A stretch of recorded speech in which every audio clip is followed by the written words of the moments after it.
so excited to be moderating this panel for a couple of reasons. One is that our panelists are extremely illustrious. Several of them are alumni of Brooklyn Law School or lawyers that provide a great example of where your career can go if you're a current student or a recent alumni.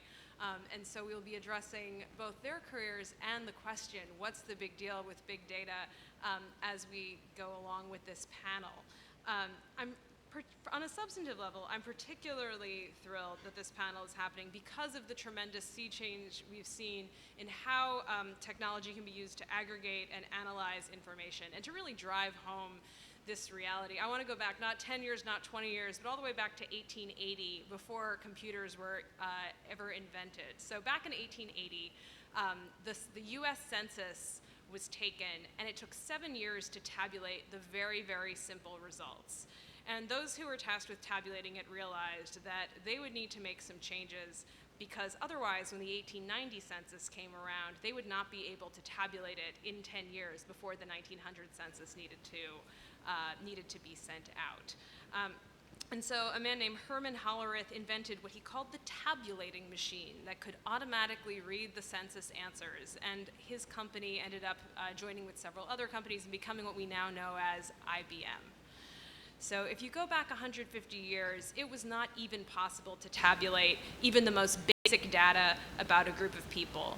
Now we're in a totally different universe where huge amounts of information can be aggregated and analyzed about not just any of us, but all of us. And so I'm really interested to keep discussing how these changes are affecting both society and the law with our panelists.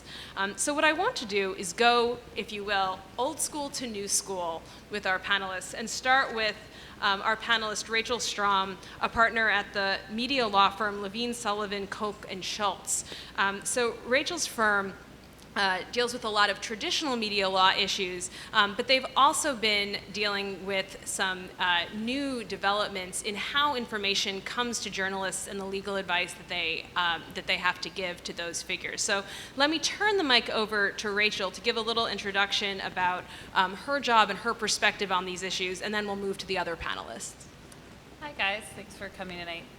She said my name's Rachel, and I'm a media lawyer, which means that this week I've had the pleasure of representing the Associated Press in a right of publicity claim, but I spent all day at Vice Media helping them prepare some of their content for a show that they're doing on HBO. So our firm represents BuzzFeed and it represents the New York Times, but the law is the same for all of these folks. And as startups go, a very dear friend of mine was the general counsel at Gawker, and she asked me to come help her during a turbulent time. So I got to go in-house somewhat for 4 months and see what it's like to be at a startup, and was happy to go back to my old school law firm where we wear suits, and I liked wearing jeans for those 4 months, but I'm much more comfortable where I am. So I am old school, and I don't even have a Facebook account, and I don't tweet, and my husband has Instagram.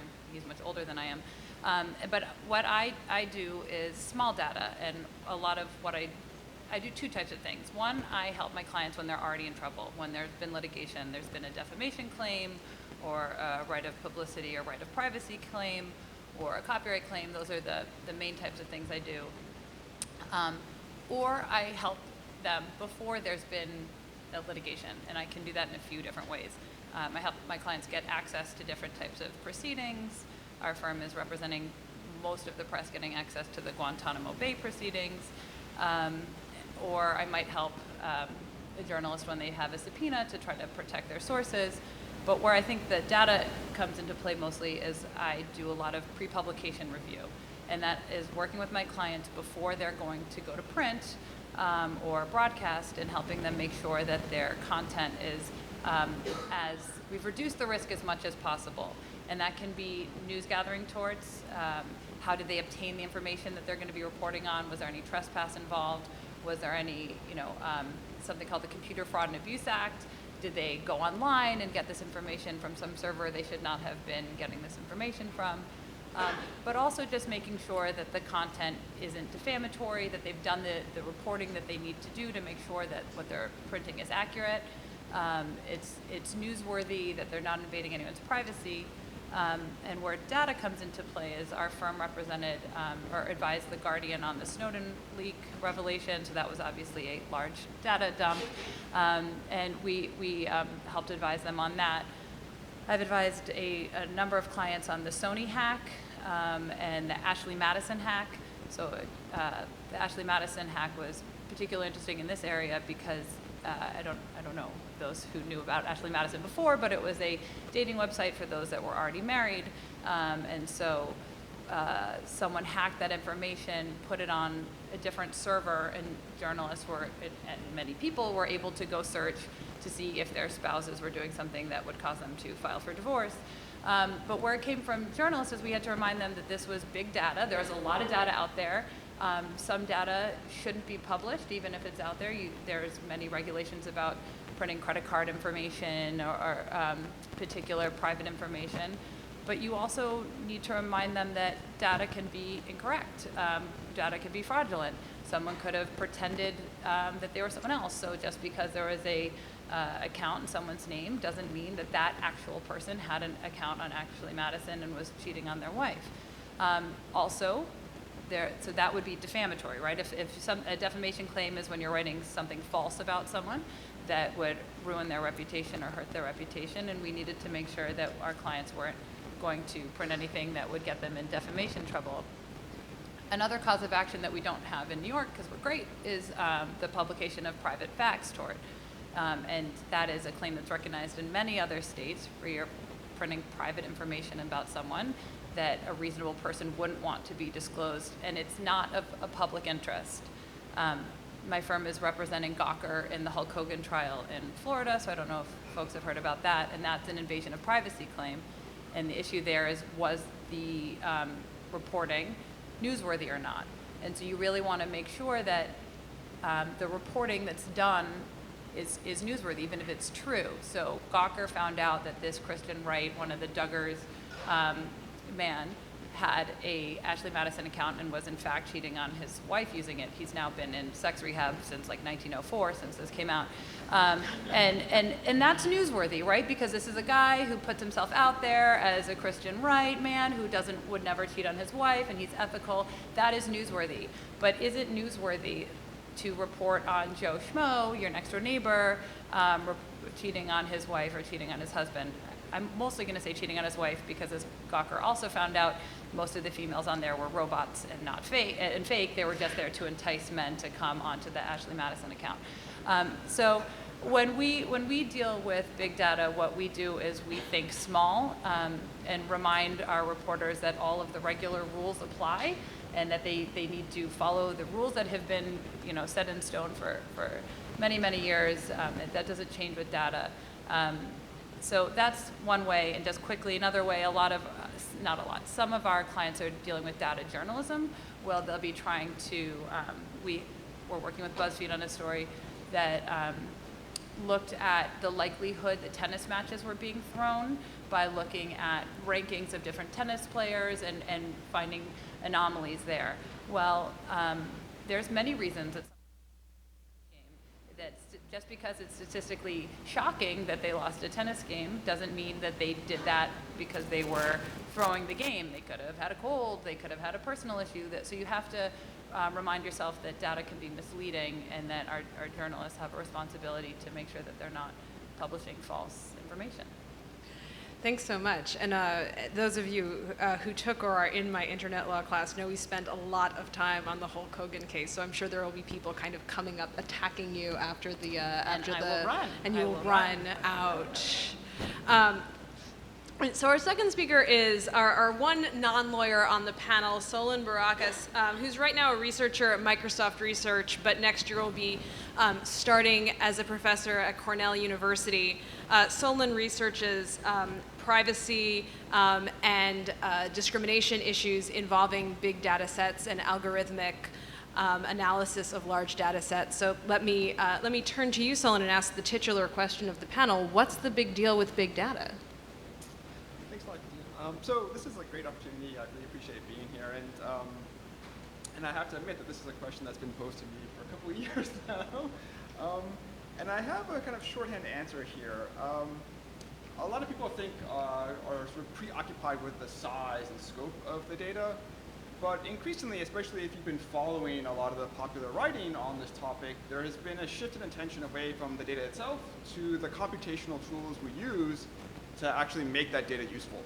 So some people might have heard of the term data science, or perhaps machine learning, or even more recently, artificial intelligence. This move, I think, reflects a growing recognition that what really is at stake isn't just the collection and kind of routine use of data, but trying to figure out ways to extract unexpected, unintuitive, useful things from these large data sets, and to use novel computational techniques to do that. The reason this is, I think, loosely now understood to be a type of artificial intelligence is that it's not a human who is testing, does this variable predict this outcome? Does this variable predict the outcome?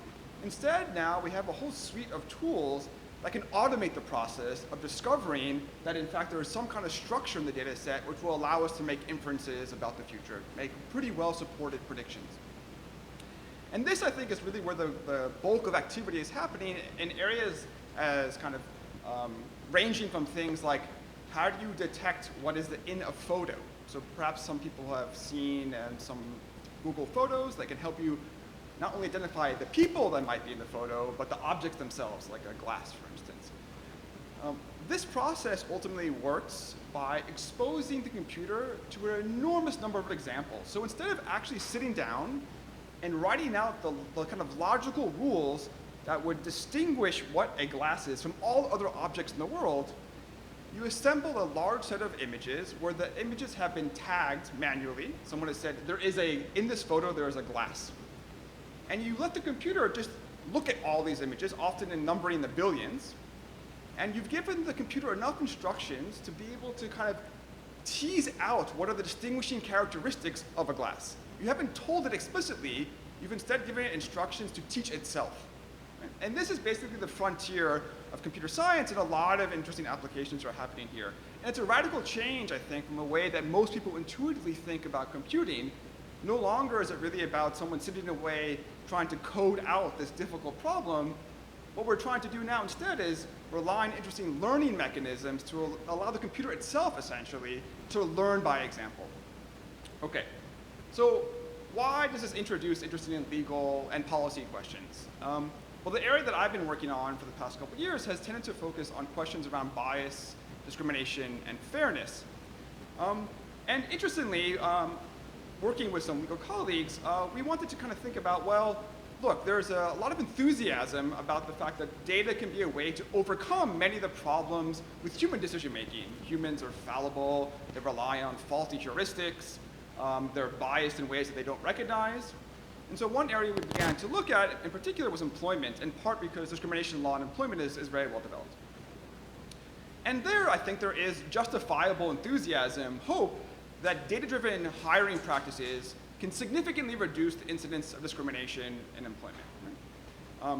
Social scientific research has shown that discrimination continues to be pervasive. Certain populations suffer an enormous cost in labor markets. And so, this seems like a good area to consider how data can overcome some of these long-standing problems. So we start by saying, yes, of course, this is true, and I'm sure we're confident that there will be lots to gain from using data to drive some of these important decisions, but the system of learning by example is vulnerable to a number of problems that can reintroduce bias. And so that's been one of the areas we've been doing a lot of work. There's an entire emerging area of computer science that's devoted to this issue, and I'll just give you one or two examples of why this might be a problem. So to begin with, let's imagine that we're an employer and we want to figure out, among all the people who've applied for a job, who should we actually call in for an interview? And a way you might do that is by looking at, of the people you had hired in the past, what were the distinguishing characteristics of those people that then best predict high performance on the job? Right? Seems like a pretty sensible approach. Find things that are correlated with high performance among the people you've seen in the past. You might already anticipate where I'm going with this, but let's say, for instance, that hiring decisions in the past have been influenced by some kind of bias. Right? So certain candidates actually weren't even invited into the company. So you have a very particular selection of candidates that you're even considering. Let's complicate this further. Let's imagine that the dynamic within the workplace is hostile to certain employees. right? So rather than the data reflecting someone's innate capacity to perform some task, it in part reflects that maybe they weren't given the better job. Maybe they weren't made to feel like part of the team. And so the data you're using to kind of suggest who is likely to perform well is being infected by the fact that there are discriminatory dynamics within the workplace. Well, let's think of a slightly even different problem that's even, I think, more tricky to manage, which is oftentimes we have hopes that additional data will allow us to make more precise distinctions. So in employment, you might say, yes, it's all very well and good to rely on credentials, where you graduated from college, as a way to determine who to hire. But in practice, that's not really going to be the best predictor of who will do good in the job. Usually it's going to be something else, right? How well this person will actually perform the specific tasks. This is actually even used for lawyers, to be honest, in hiring for law jobs. And so what you might think is, let's go and collect other information that is much more specific to the kinds of tasks that the person will have to do when they get to the workplace. And there's been some research that shows that, in computer science at least, looking at how people are able to code, rather than just looking at where they go to college, is a much better predictor of how they'll actually do in the job. This should not be terribly surprising, right? Okay. So you might think, more data, better, right? But there are going to be lots of circumstances where collecting additional data will be very costly, will be very difficult, or itself actually might be a privacy violation, right? So if we're able to learn a huge amount about people, we can make great predictions about them, but there might be very specific reasons why we lack the information at the moment. And so the question there becomes, can you justify having a decision procedure about hiring that is perhaps less accurate for certain populations, let's say a minority population, because you lack information that allows you to make this kind of finer distinctions, right? Is that okay? Can you say, you know what, I guess we're just not going to do as good of a job for this population because it would cost way too much money to collect that data? And so that's a different kind of problem, but also one I think that raises interesting legal and policy questions. So I'll just end by saying that this has become a kind of emergent area of concern among regulators, among policymakers. I think I could say at this point that I've probably spoken to every single federal regulator that touches on these issues. There are multiple industry initiatives that are trying to tackle some of these issues, and it's basically a new area of tech policy that is distinct from privacy and security, which has, I think, a kind of rich history in the law. But I imagine that some of this work that's happening will create many new opportunities for lawyers.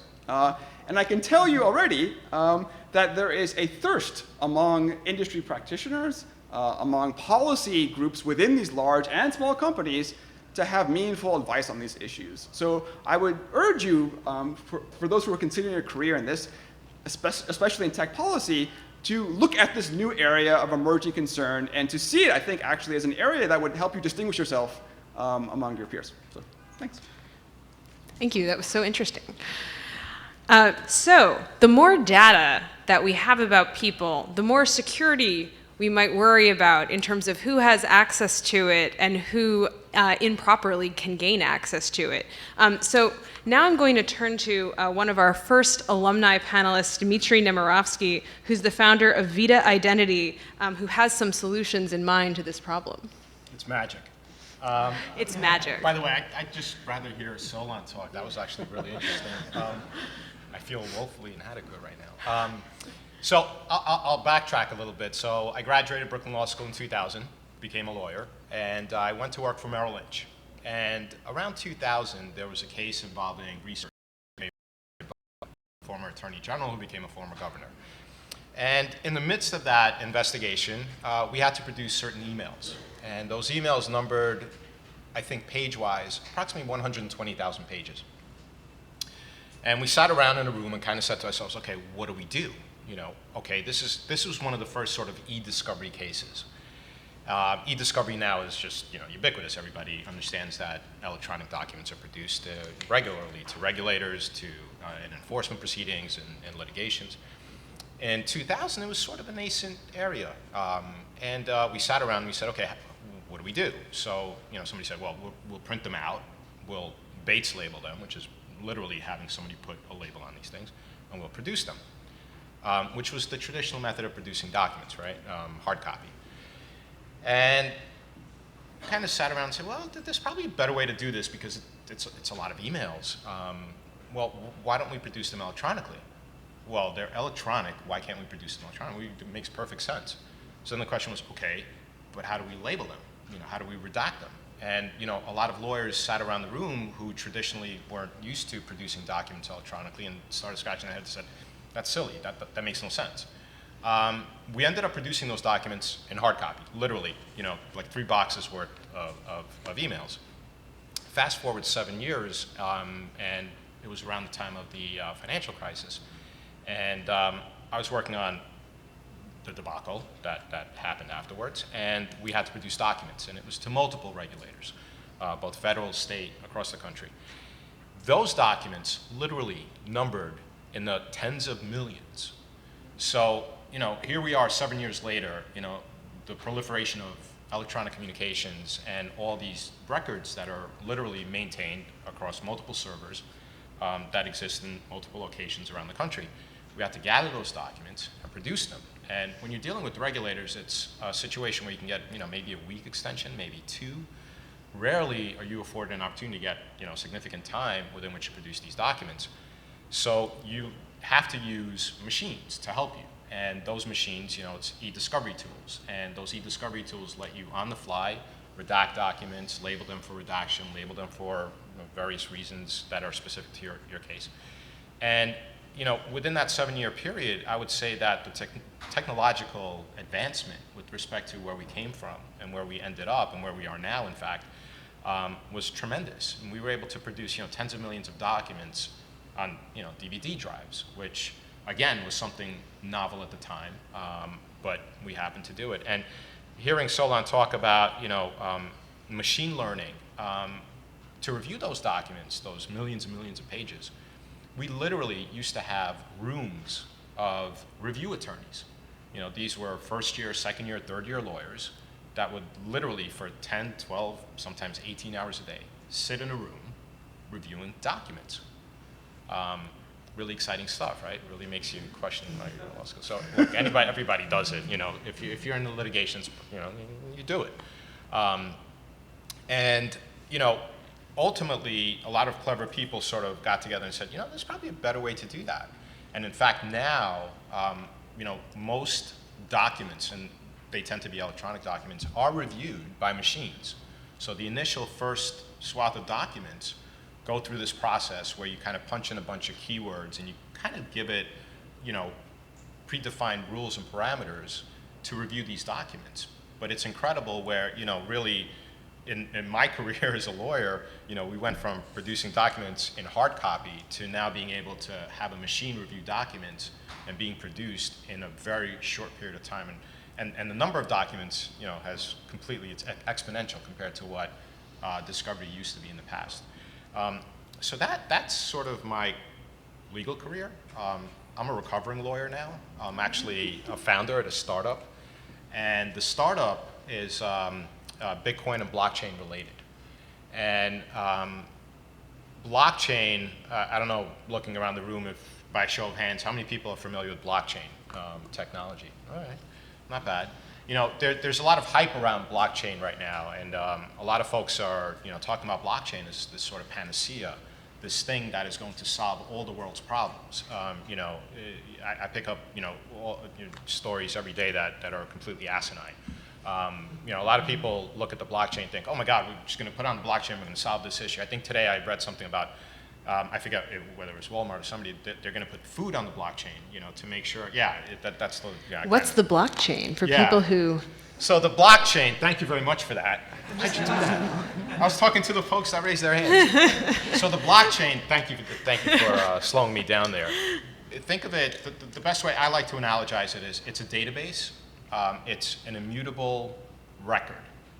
Think of it as an Excel spreadsheet that is only append only, that can't be altered, and that is updated real time to everybody that's running that particular database. So the Bitcoin blockchain, which is probably the most famous or infamous, depending on how you look at it, there are approximately 6,000 nodes around the world.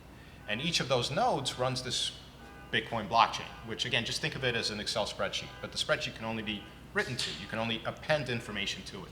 You can never change information that happened before. And each transaction that comes after a prior transaction gets appended to that block, to the previous blocks, and therefore you have this linkage of prior blocks and all the transactions that, I don't want to go into the mining process. I'm sorry, folks, this is hard for me. He understands what I'm talking about, but it's just that we don't have enough time, trust me.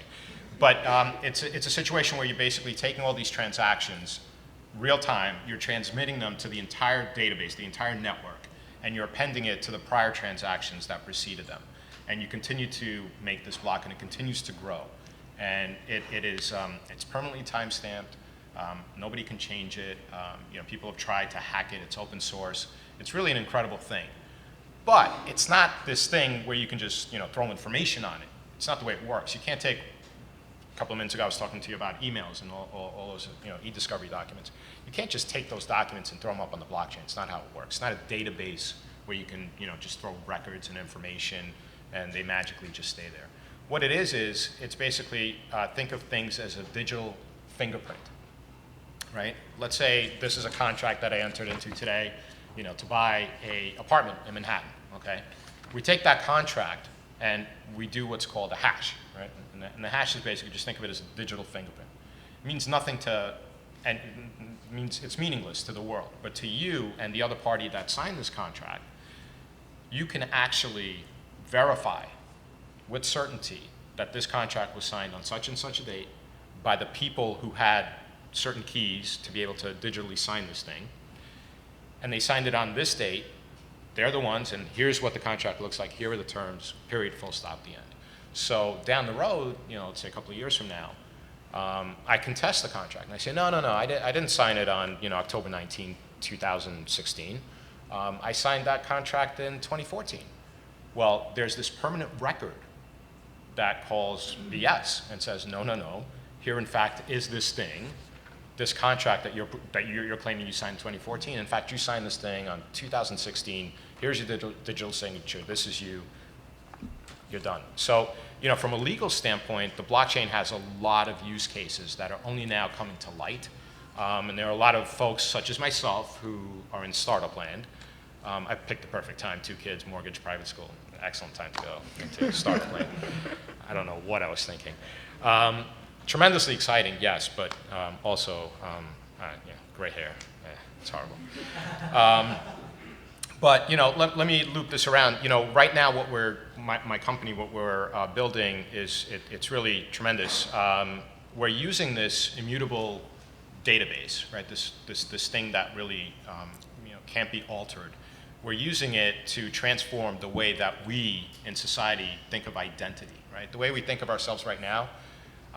If you think about it, everybody but you has control over your identity.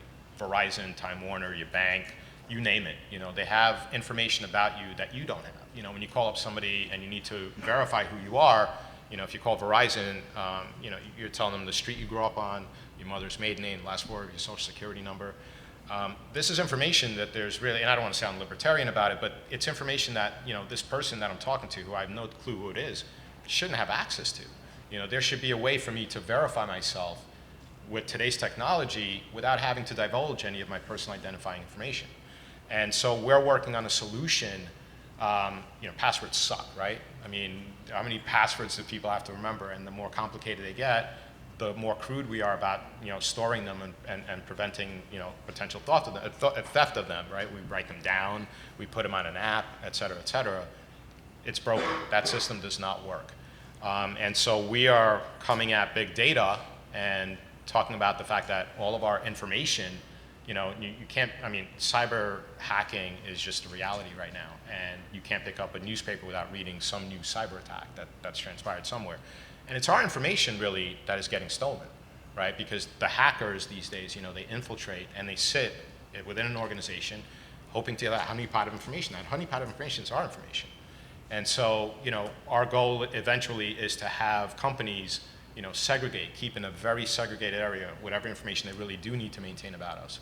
But for us to be able to authenticate and verify our identities without having to provide any shared secrets, without having to use a username or password. And so in that regard, the blockchain technology is incredibly compelling. So, thanks so much.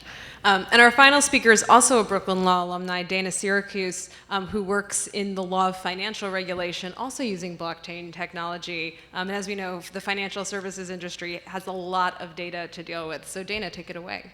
Sure. So, move forward.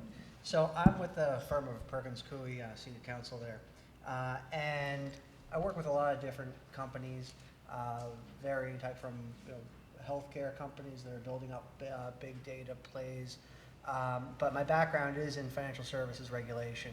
Until recently, I was associate general counsel at the New York State Department of Financial Services, and I feel like I found, I found the area of technology and blockchain, only in the past couple of years. And I wish a program like this had existed while I was at Brooklyn Law School, because I might have found that path a little bit quicker.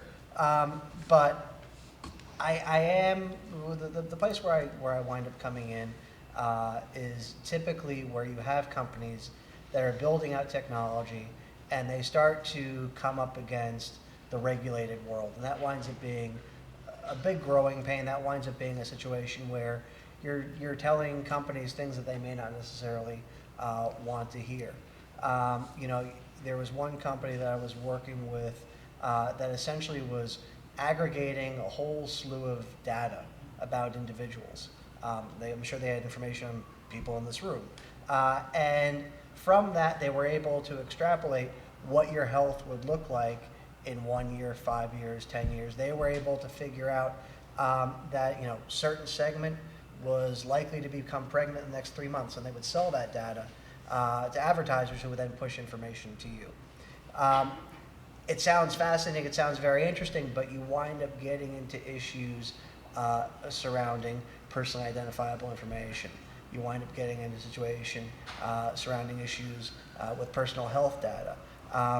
You wind up getting into issues of disparate impact.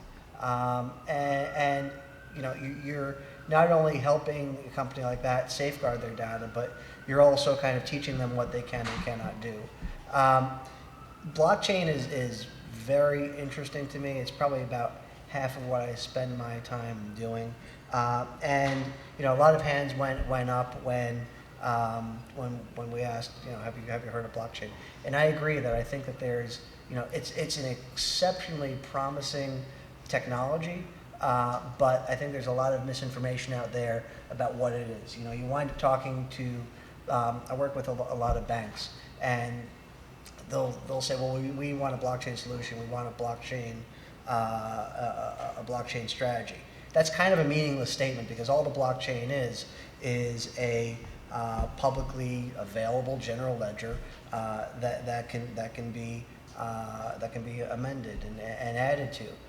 I do think that blockchain in the big data space is going to be a big value add, because really what it allows for is security, interoperability, and coordination among entities. And I think that use cases that kind of seize upon that are probably going to be the most useful.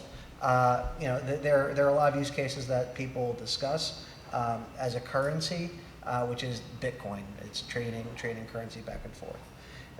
As a payments infrastructure, which is the exchanges of the world, the virtual currency exchanges of the world, wallet companies, transmitters, digital assets, storage of digital assets, identity management, verifiable data, smart contracts, clearing and settlement platforms, asset servicing, trade finance, security, and record keeping. And really what all these use cases are, the ones I think are going to come to the fore, take advantage of, is you have independent parties that are able to use universal data sources and allow them to automatically reconcile these transactions between all participants within the system.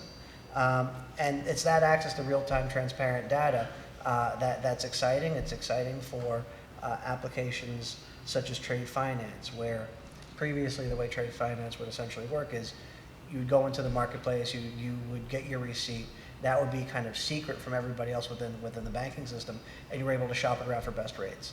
Now with trade finance platforms that are being built, it's all there, it's all public, it's all available. So it winds up being, I think, a far fairer system. regulation in the blockchain area, people say, how's blockchain going to be regulated? Well, it's really based upon the use case. It's very much activity based. There is a lot of discussion about, should the underlying blockchain be regulated? That's an absolute no, because that would stifle the innovation in the area. And there's, I think, also ample law that exists for many of these use cases that you can look to that winds up being instructive. So, and it goes beyond the Bitcoin blockchain. The Bitcoin blockchain, I think, has issues. It's pseudo-anonymous as opposed to anonymous. It has issues in terms of transaction time and number of transactions that can be confirmed. So there are other technologies that are being built out. There's one called Factum, and the other very well-known one is called Ethereum, which allows people who wish to build out their own smart contract systems, their own data sets. What's a smart contract? I mean, it's a really bad statement. It's a really bad. It's a great question. Not your statement, but it's a great question. No, it's a great question. But people say smart contracts, and this isn't my line. There's a guy named Patrick Merkel always says this. So he says it's neither smart nor a contract, which is incredibly true. It's really just a series of if-then statements. That if X, Y, and Z occurs, then something else happens. So the idea that contractual language will be written to a blockchain, that could happen, but not for a very long time.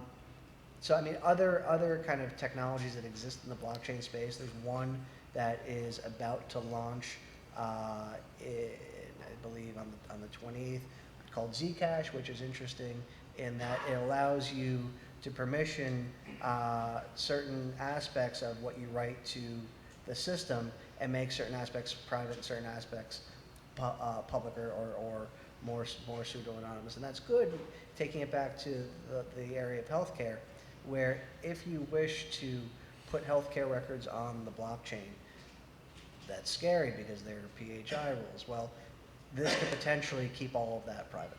So I'll just leave it at that. All right, so I could talk to all these people for hours, but you guys are only here for another half an hour or so. So I would love to open this up to questions for the audience. So did this spark anyone's imagination? Any questions that brought you here today? Yes. Why don't you stand up and speak loudly for all of us? My name is Adrian. I'm actually a tech guy, not a lawyer. And That's okay. yeah, so actually, programmer. And my question is, in terms of policy, because I came here because of the policy side.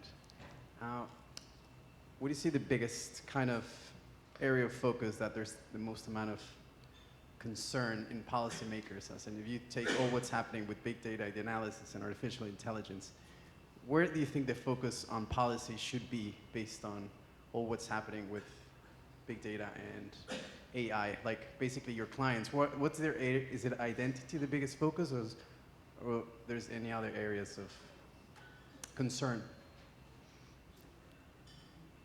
As the non-lawyer. Answer the tech person's policy. I mean, I can tell you that there's significant concern both in the United States and elsewhere that existing privacy regimes are somewhat inadequate to deal with a lot of things that are happening. This is a somewhat troubling realization, in part because in Europe, where there is the most developed privacy law, they just spent years revising the data protection directive into a general regulation. And there's lots of discussions about whether or not this is going to be well equipped to deal with a lot of problems. What I will say, though, is that there's a sense that as data begins to pervade so many other areas of life, of business, of commerce, that privacy is an insufficiently encompassing concern to capture what are actually very domain-specific issues, right? So as data enters into discovery and e-discovery, there's going to be questions about the validity of the techniques we use for discovery. As it begins to change the way we might do risk assessment in healthcare or in credit, there will be those domain-specific regulations as well. And so I think really the way to think about this is that as this becomes something that is put into practice in all sorts of other areas that are already regulated, there are going to be other things besides privacy that really can be brought to bear. And I think that's increasingly where people are sort of shifting their orientation. Can we use things from employment law? Can we use things from the way credit is regulated, or insurance, or these other kinds of domains? And I think this will be quite transformative for the way tech policy, I think, orients itself, because it's often seen privacy as one of the kind of foundational orienting issues, when increasingly now, to really be good at your job, you're going to need to know more than privacy. You're going to need to know something that's specific to the domain where data is now beginning to change practices. Questions? While I'm walking over, I want to do a follow-up on that. And I'm not usually one who is bullish on technological solutions as an alternative to government oversight. And I noticed varying degrees of optimism and pessimism about the blockchain and its potential. A lot of people are claiming that blockchain has the potential to be the technological solution for these privacy policy concerns. Is there an opportunity, I'll throw it out to the blockchain experts, is there an opportunity for the blockchain actually to be the technological solution where all we've got to do is you control your own data, you control your own token, and you determine specifically through smart contracting or whatever algorithm you got to say, these are my health records. I am deciding to use my health records for this very specific person to go to this very specific medical specialist. When that person is done using it for that very specific intention, the information, the data, my personal information comes back to me.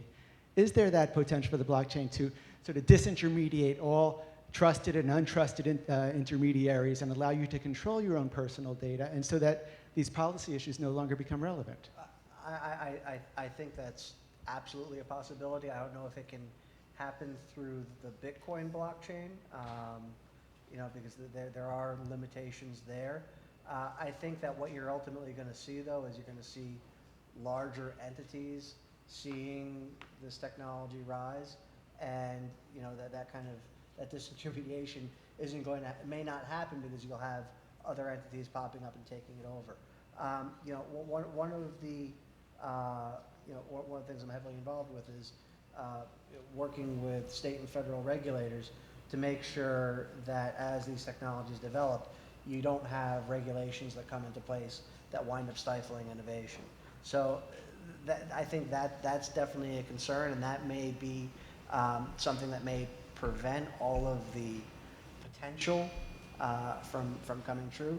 But you can speak to identity. I think that is probably one of the most promising applications that is it's largely here. I think that probably identity and anti-money laundering are probably, I think, going to be the two big things to happen soon. Yeah.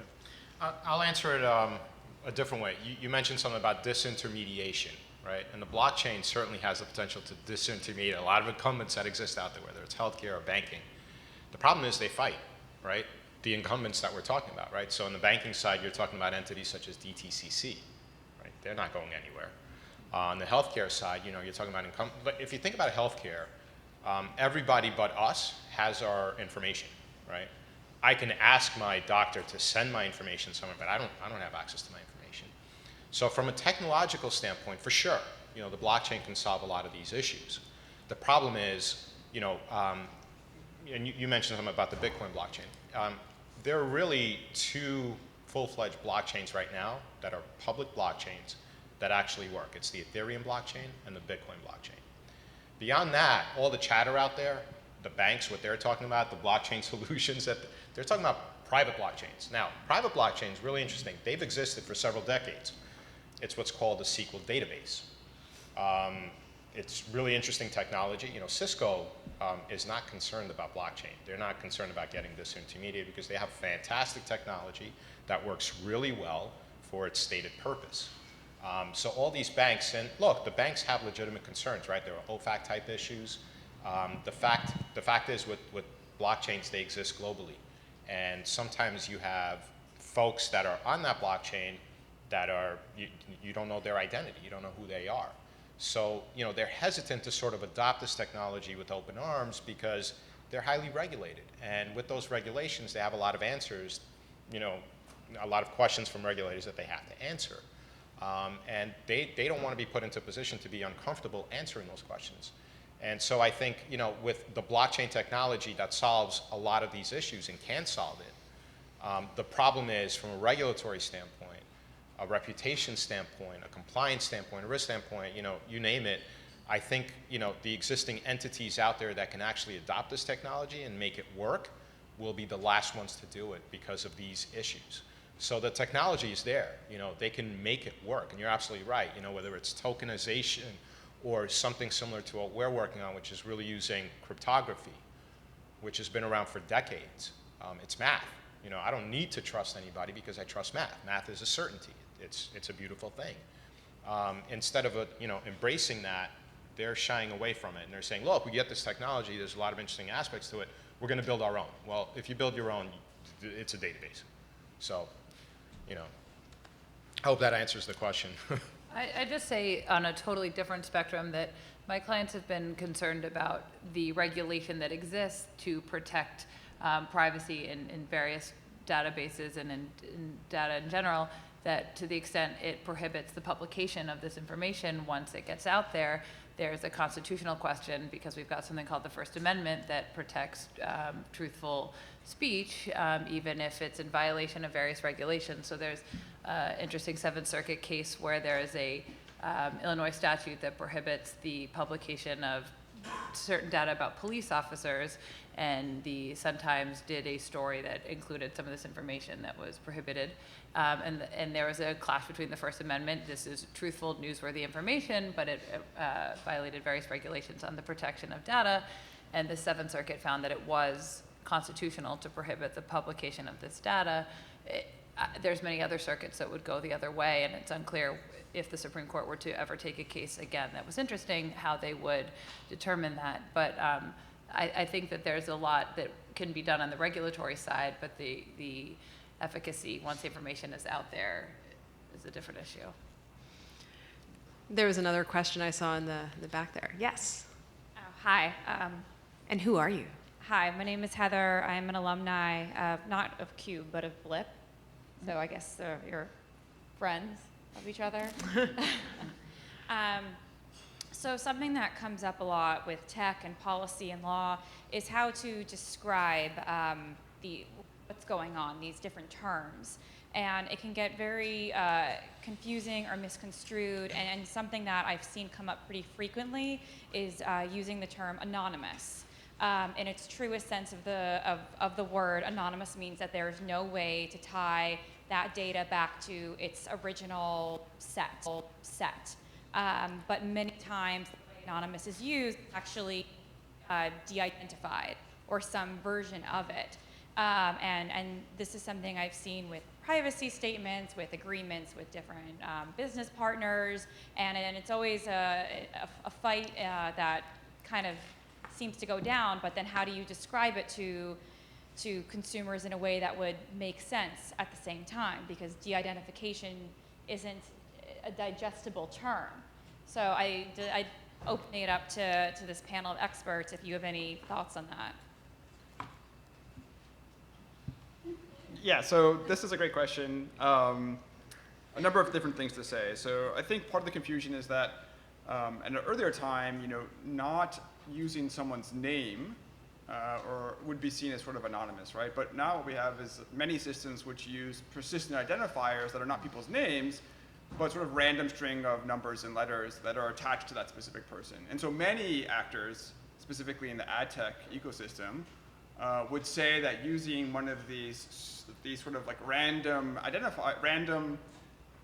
set of letters and numbers as a persistent identifier would constitute an anonymous identifier, which, based on a kind of stricter understanding of anonymity, would be a kind of oxymoron, right? Like, how can something be an anonymous identifier? Further complicating things, I think is what you were getting at, is that even if you were to try to sort of separate out some record from the person that is sort of, whose information is being recorded in that record, increasingly computer scientists have shown that those attempts to de-identify records can be defeated. There are various mechanisms you can use, the most obvious basically being finding some other set of data where the person is in fact identified and realizing that this has to refer to the same person by basically overlaying them, that basically even makes guarantees about anonymity hard to actually uphold. And so I would say that in general, the way that the policy world has begun to move on this issue is toward a kind of promise of doing a reasonable job in trying to de-identify, but not making a guarantee in all circumstances that in fact it will be impossible for someone to reassociate some record with a person.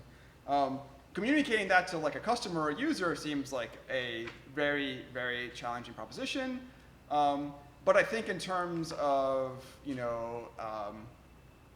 at least like deception when it comes to FTC authority, providing guarantees that are not at least qualified somewhat, I think, actually is a legal risk.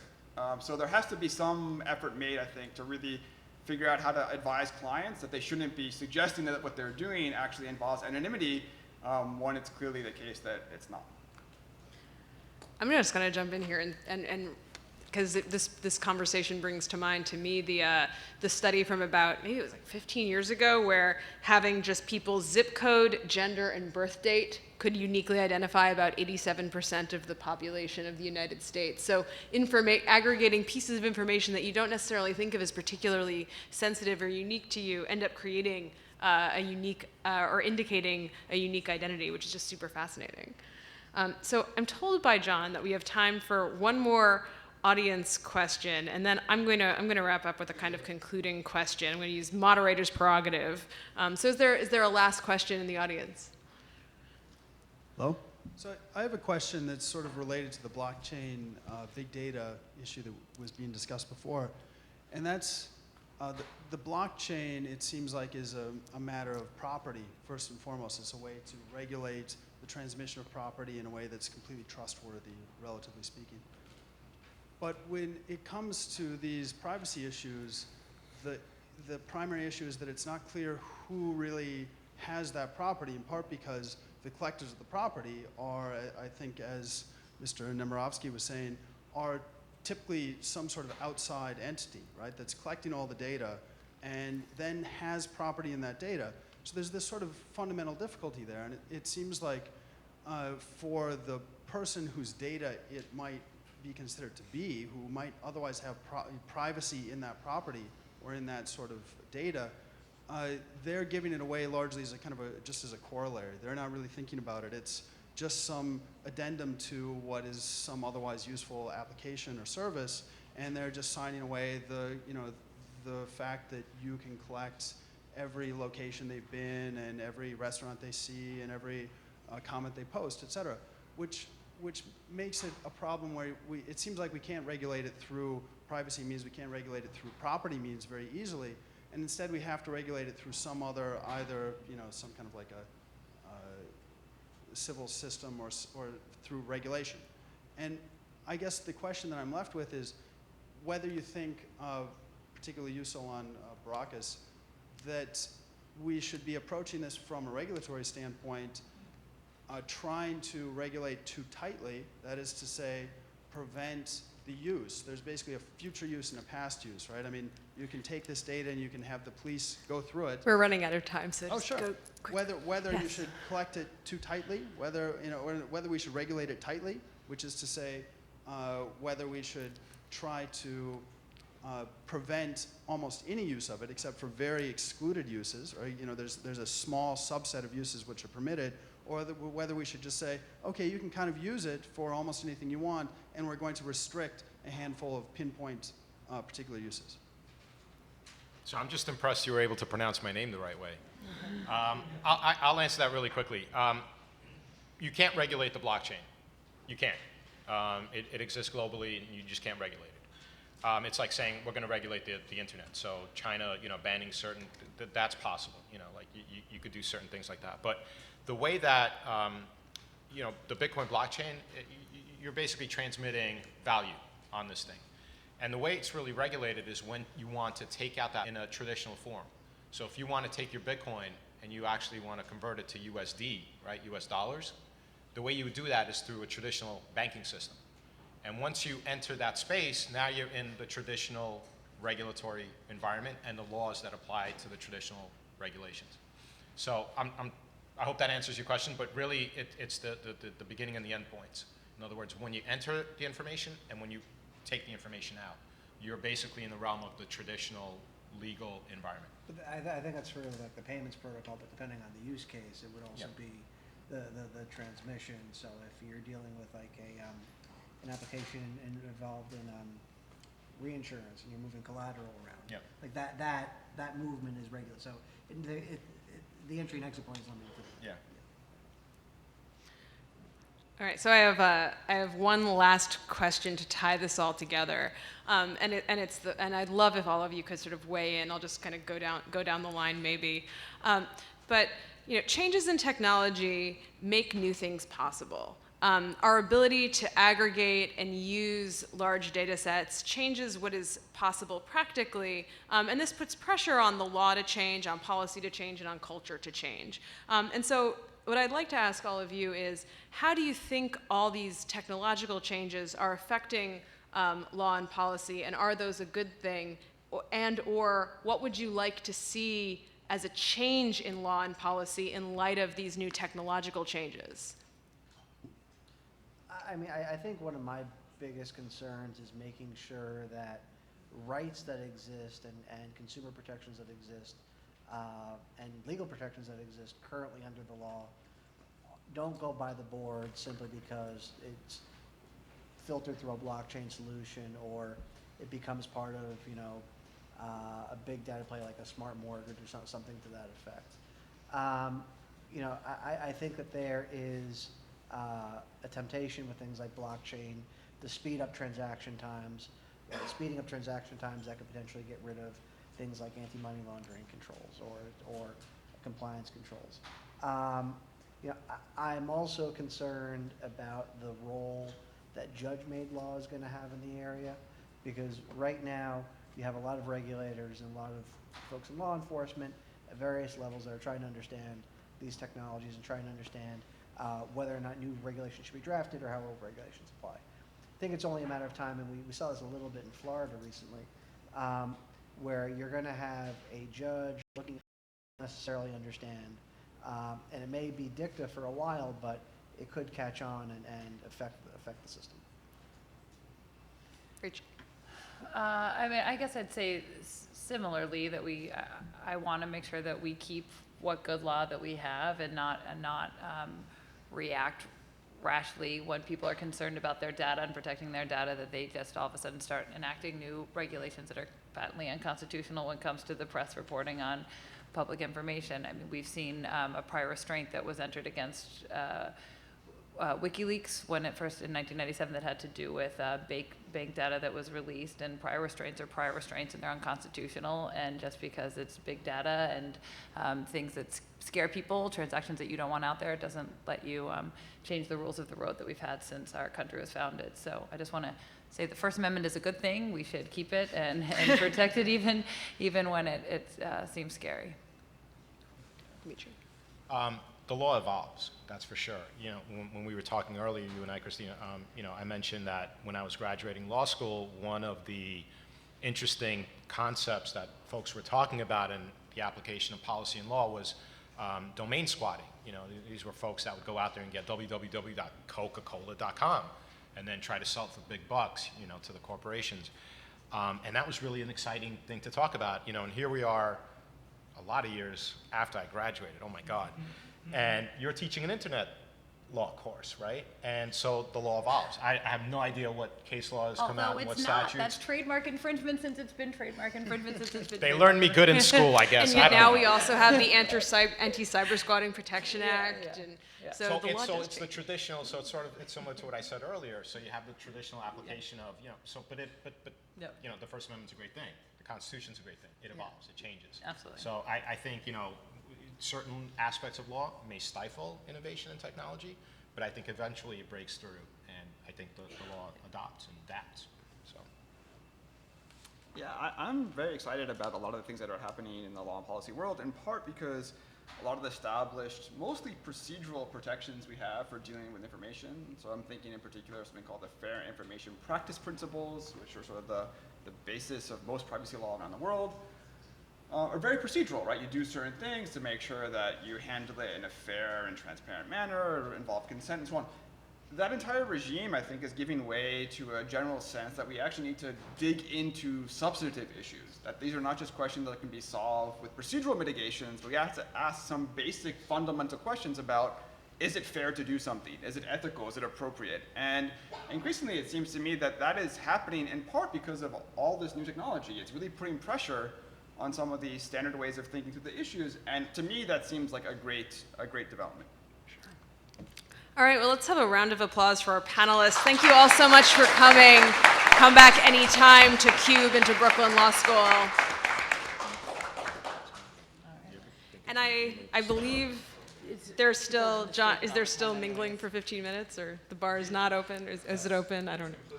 It's completely up to the individual. It's not required, but is there, am I incorrect? The bar is open. That's really what I'm asking.